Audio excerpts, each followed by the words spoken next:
আসসালামু আলাইকুম। প্রিয় বড় ভাইয়েরা, বন্ধুরা সব ভালো আছেন আশা করি। আমি ২-১ টা কথা বলবো, আমার ভিডিওটা হাক্কা মারিয়েন না আমি ফেসবুকে অনলাইনে আমি কিছু ছোটখাটো ব্যবসা করি। তো আমি মানবতা ফেরিওয়ালা জুয়েল ভাইয়ের ভিডিও দেখে আমি কিছু কাজ কাম করছি। গরিব মানুষের পাশে দাঁড়াচ্ছি। তো আপনারা দোয়ায় আপনাদের ভালোবাসায় আমি এগিয়ে যেতে চাই। যে আপনারা যদি আমার ভিডিওটা শেয়ার করেন কিংবা আমাকে ফলো দেন, তাইলে আমি এগিয়ে পারবো।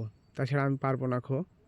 আল্লাহর কাছে আশা করছি আমি যেটুকু পাচ্ছি, ২০০ হোক, ৫০০ হোক, ১,০০০ হোক, আমি যেটুকু পাচ্ছি দিছি মানুষকে। এবং আপনারা যদি পাশে থাকেন আর আল্লাহ সহায় থাকে, আমি এগিয়ে পারবো। আপনারা ভালোবাসাটা দিবেন আমাকে, আমি এইটুকুই আশা আপনাদের কাছে। আমার নতুন ইউটিউব চ্যানেল খুলেছি, গরিবের বন্ধু ভাই। এটাই আপনাদের কাছে কামনা। আসসালামু আলাইকুম।